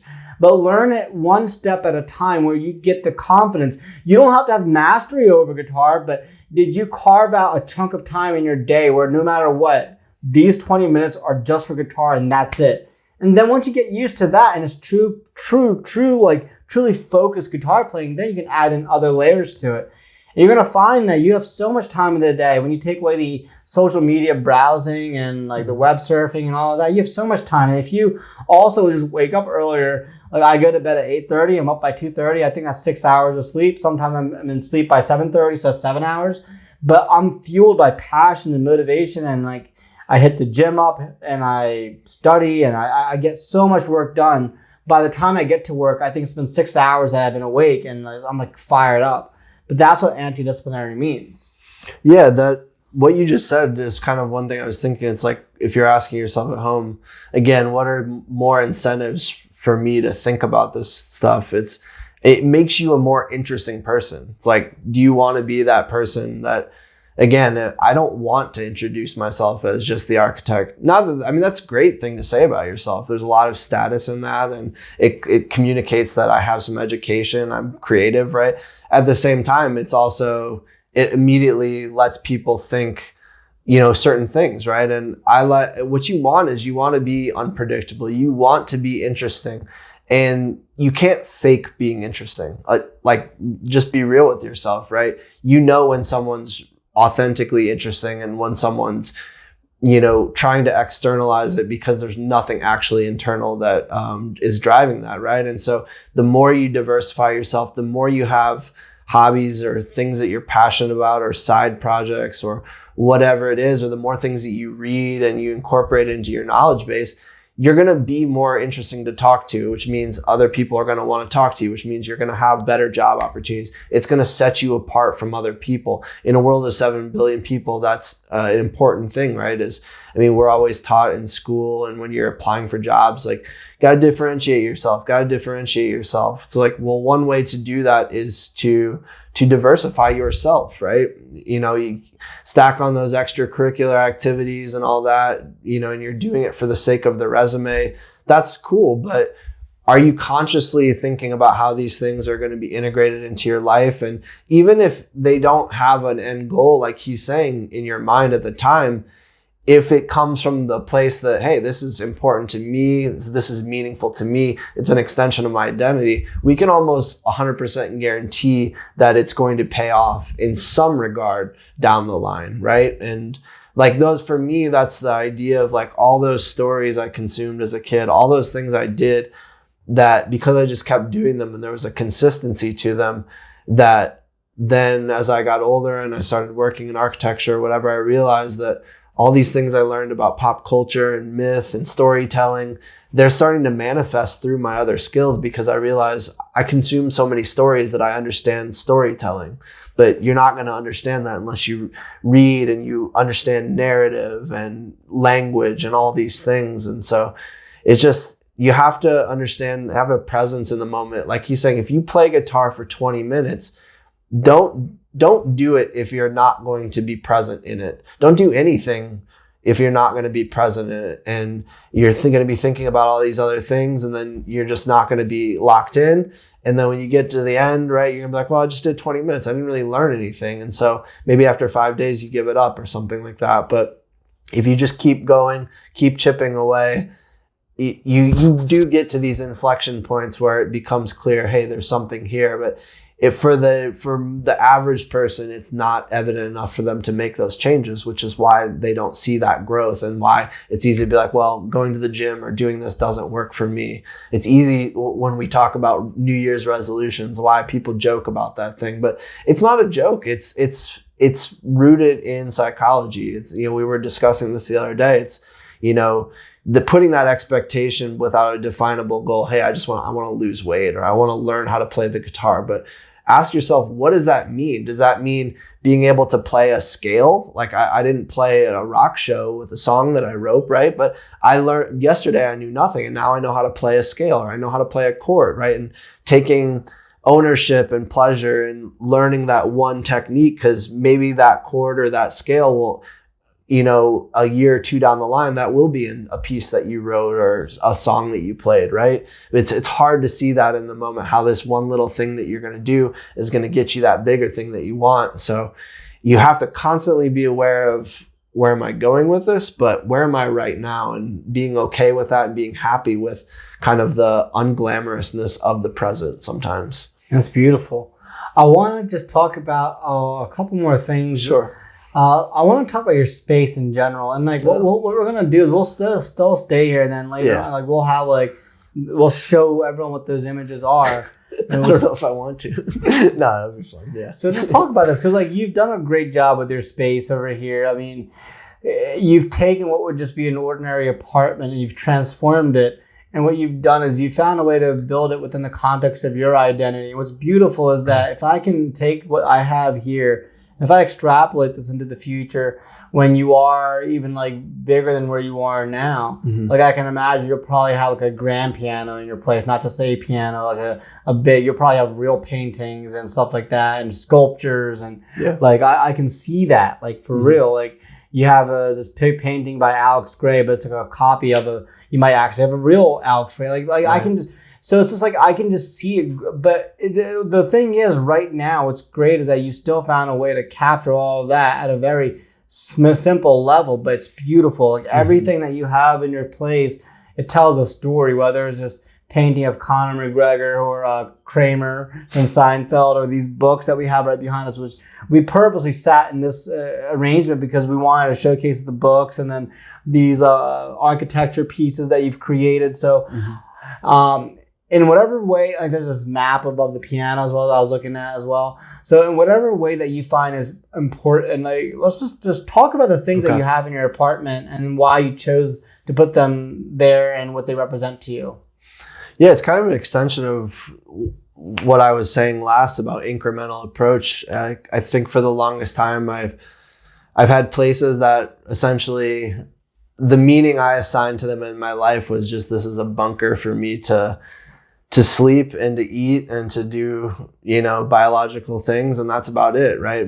I really have, since I moved out on my own when I was 18, 19, I've put zero thought and energy and investment into the places that I live, because I was, at the time, my thinking was, I need to get into my craft. And that was the right approach at that time. But after, almost a decade of living in white walled apartments with boxes and, I'm an organized person, but at the same time, just no real character or, anything that spoke to me. And I began to feel that in my body and my psychology over time. And, you probably all understand this to some degree, right? The importance of home and having a place that reflects you, and it gives you some of the things you need, like comfort and security, but also maybe inspiration or peace, or, any of these things, that whatever home is meaningful to you. And for me as an artist, a designer, an architect, going back to that need for inspiration within my environment, it's great being in Boston, in a city. I love living here and find great inspiration, but I spend most of my time, especially now during COVID, in my home. And, the influence of your environment on your psychology, on your productivity, on your happiness, on your relationships, it's easy to overlook that and look at the relationship itself or the people, right? But environment is this silent killer, right, in the background that really, we don't think about how much it rules everything that we do, but it shapes all of our actions, because it dictates the place we can go and the behavior that we can exhibit and the level of, kind of identification that we have with a place. And so for me, what I had to understand was, like, at this point, I'm not well off enough to have a dream home or a place that, like, really exhibits the qualities of what I would envision in an ideal environment, but that's okay. And what I needed to take ownership over the fact was that I needed to do something proactive. I'm 30 years old, and if I'm going to live in a space for a year, 2 years, or 3 years, like, there's no reason, just like yourself, there's no reason to not do the best you can with it, because not only is it going to enact certain other things in your life that you won't foresee, the idea of maintaining your space, but it's just going to improve you. It's going to help you do the other things you want to do. If your apartment's cluttered and all these things, but I want to be learning yoga, right? Like, that's one of the things that I've really taken up a lot of in the last year. Well, I couldn't have even done that in this room that we're sitting in right now, which is where I do it currently, if I'm taking a class, if I hadn't put the work in just cleaning it up, right? Or, how am I going to be inspired to bring people over to my space and to, just do something simple like have dinner or watch some TV or, watch a fight or something like that. If there isn't an environment that people want to come into, like, if you're going to invite people over, have a place where they want to come and hang out, and do the best you can with it, and be okay with the fact that it might not be the most glamorous place. I don't live in a glamorous place, but I'm okay with it in the present, because I know that I put a lot of work into this by myself, and I did it for no one other than myself. And just that process of taking action, of investing money, no matter how big or small it was, like, I think we've talked about this, when you invest money in something, it it signifies that you're really serious about it. Like, it's not just a joke, right? And you better do it the right way. Otherwise, why are you spending the money to do it, you know? And so for me, taking those actions was a very empowering feeling in my life, because it felt like I finally was taking control over something that I knew that if I took control over it, it would probably lead to even better decisions, even more happiness, because I could invite people in. I could do activities that I've been wanting to do but I've been putting off.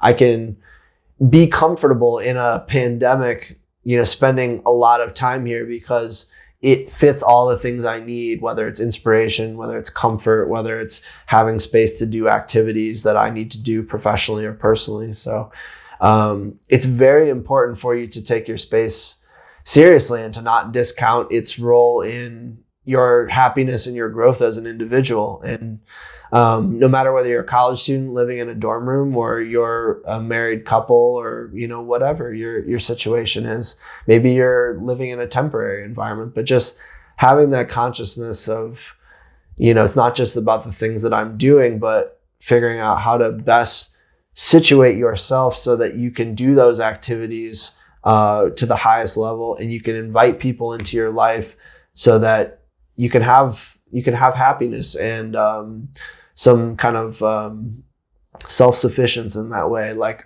no one wants to be the person that just takes from other people. And what I mean by that is, I grew up a person that I didn't want to have people over because we didn't keep the greatest house and we didn't have a lot of things that kids wanted to come over and do. And so I never was in a contextual situation where I was the host, right? And so I carried that behavior throughout. And that's probably one psychological reason why I never put much time and effort into my places, because it was not instilled in me from an early age that was something valuable to do. But as my life went on, my own personal feelings toward it diverged. Like, if I want to have a girl over, if I want to have a dinner party, if I want to have simplest things like a barbecue, you know, or I want to have people like Numair come over and work for a week, like, I have to do something to make that happen in the most basic sense. And so it's a very rewarding thing that is worth your time thinking about how you can do it and how much time and money and energy you want to invest into it. But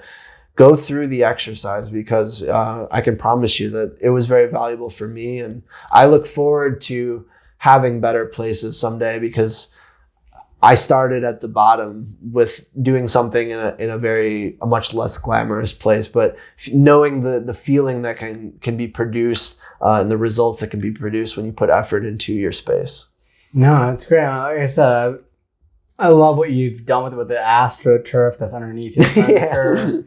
The paintings. I love the little green little passageway that you have in the hallway that's adorning like this like fake brick. Mm-hmm. They used to be just plaster, and you just kind of made that look great. Yep. You have this like painting off of My Beautiful Dark Twisted Fantasy on your wall, Kanye West, like a critically acclaimed masterpiece.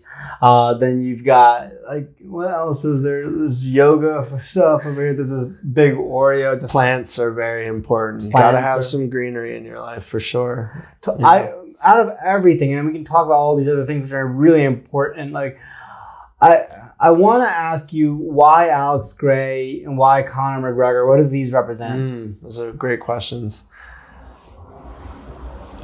Both in the same bucket, kind of inspiration-wise. I mean, there's something about Alex Gray's work. So maybe we'll post a photo of the painting when he shares this podcast. Yeah, that'll be easier than, you know, turning the camera. Yeah, what we're gonna do is take pick. Yeah, like that. A lot of or we could get a Google anyway. But for that, there's a lot of connection to my growth and learning about psychology, the chakras. So it's tied to meditation and yoga practices that I'm serious about. And then as a visual artist, I love it because it's very connected to the work I do for us, for Mixotype, is visualizing these, you know, technical concepts in such a way that there's a beauty, but also it's not just art to me, but it signifies what it is to be human and consciousness and things that I'm trying to actualize. So in a way, it's almost like something, when I see it it acts as a piece of art, but in a way it's a reminder of the path that I'm on and what I'm trying to do, and some of the activities that I need to just be centered and be present and all those things. So that's what I see when I look at that. And Conor McGregor is another story altogether, but it's kind of in the same vein. I could do a whole podcast on him, and I think from an external mainstream perspective, especially after the last couple of years, he's a little out of favor and he's done some questionable things, but especially during his rise, and if you really pay attention to the things he said, I'm a person that I've watched almost every single press conference and interview he's ever done. And it's like, why would you do that? And you only really understand it if you do it. But the way that he believes in himself, the way that he speaks, the way he doesn't let anyone externally break that mentality. And then when he goes in, it's not all talk. He backs it up, right? I think it's so important in this world, because I think there's a lot of people that talk a big game, that are able to market themselves well, that are able to use social media as a way to gain great attention, and to use their mouth and actions as a way to drive people, and they can make good business off of it. But just because you're doing that doesn't mean what you're doing and what you're supposed to be good at, that you're actually good at it, right? And he's someone that I love, because anytime he was leading up to a fight, what would they say about him? Well, you're all talk. Like, we'll see when we get in there. He's like, you're right, we will see. And he goes in there, and if you've watched him train, you understand all the little things he does, not just as a martial artist, but he studies movement. He does all these things. So he is anti-disciplinary in a way. And I just love the fact that someone who's as brash and confident as he is, but at the end of the day, the results speak for themselves. And I think in a world full of people where you don't always have the connection between those two things, that I just really respect that. So that's what I see when I see that. It reminds me that, talk, speak your truths, but do the work and let the results speak for you. That's what I see when I look at that. Great. And lastly, talk about these three things. Why are they on your shelf? What are they? They're kind of they're all architectural models I produced in grad school, but there's this one right there. But I'll just show a close-up example. I mean, there's nothing conceptually I can say, because it'd be too much, but I keep them here as, there's a couple of reasons. They're the models that have survived the longest. Some just have broken, but they're examples of the highest level of handcraft that I've done. So it reminds me that as much computer work and as much digital work as I do, that I am a craftsman, and that I have that ability. And there are also placeholders for ideas that we both intend to pursue in the future. So they're kind of placeholders for those, and they remind me of those goals, no matter how future oriented they are, for us. And it reminds me that even right now we're taking actions to actualize those. It's just in ways that would be almost imperceptible to anyone else. So they remind me of, they're like trophies in a way, where I don't buy into the idea of trophies so much, because I don't want to focus on the things I've done, but just keep moving forward. But at the same time, they remind me of my capabilities and, what I want to keep doing. And they inspire me in that way.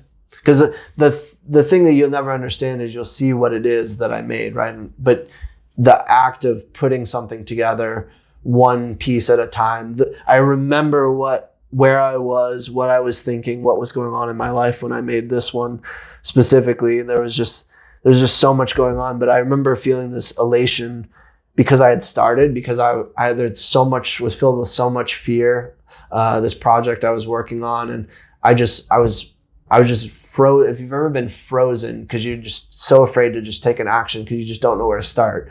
That's the hardest thing of being a producer, a creator, an artist, is starting with the blank canvas. How do you get started, right? When someone else isn't setting those expectations for you. And I remember it started with just cutting two things and gluing them together, and then gluing another one. And then it's amazing. You just have to take those first couple moves and just kind of shut off that voice in your head. And then I reached that flow state. And I remember by the time getting to the end, I think I'd spent maybe 6, 7, 8 hours working on it with a break in between. And I was just like, I have to get back to this headspace of where I got, because it was incredible once I turned off that fear and I just went, what came out of me as an expression. So it's incredible. Yeah. So I can speak to that in my own personal life. Just you're staring at this blank canvas and you have like, in this case, was this like a project that you had to do? It was a project I had to do. Yeah, but you were given it was self-defined. Self-defined, and that's how it's hard. Like I've been in moments or situations where it's like you're staring at this blank canvas. There's a lot of anxiety. There's a lot of resistance, but then you just start with that one piece. And yes, it's meticulous. Every single step, like I'm putting together a presentation right now. Every single slide is a universe unto itself. Mm-hmm. And everything that I was afraid of is starting to become manifested in each slide. The thing, not afraid, but like, oh, well, what about this? What about that? All these other worries come up. Yep. But you start to address each and every single worry as it comes up, one worry at a time. And you come to a solution at the very end. You've got this beautiful thing.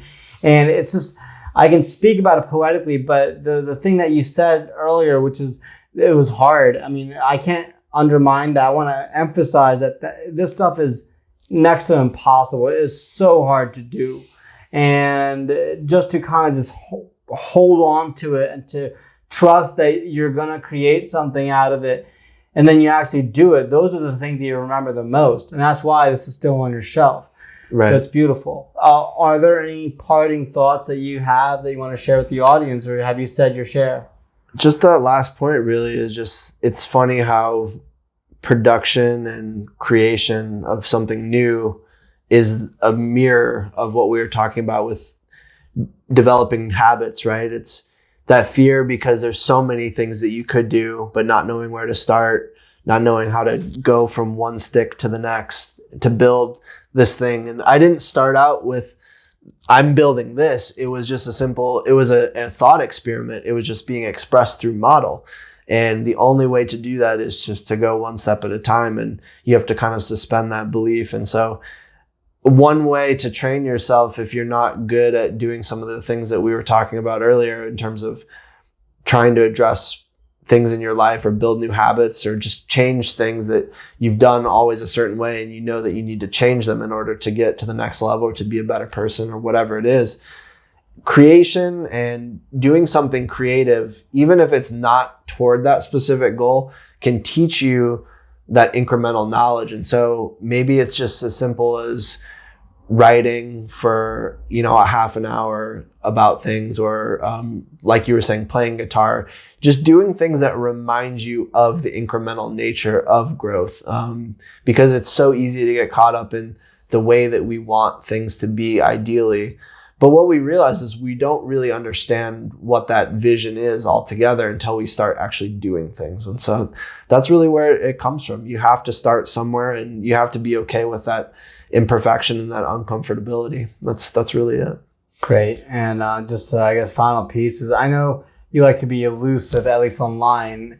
Is there a way for people to reach out to you if they have any further questions? Is it through any of your pages, or is there your email, public parasite? I mean, like what exactly? Yeah, you can email me at alex@mixotype.com. I'll give you my direct line right now. But I'm really not. Connect with me on LinkedIn. That's the only place that I'm accessible right now online. So that's honestly that's the best place for right now. So I hope to be more accessible in the future. But again, right now I'm focused on what I need to be doing. So all right, thanks, Alex. It's been a pleasure. Yep. Have a good one. Thank you. Right. Take care. Take care, guys. Have a nice one.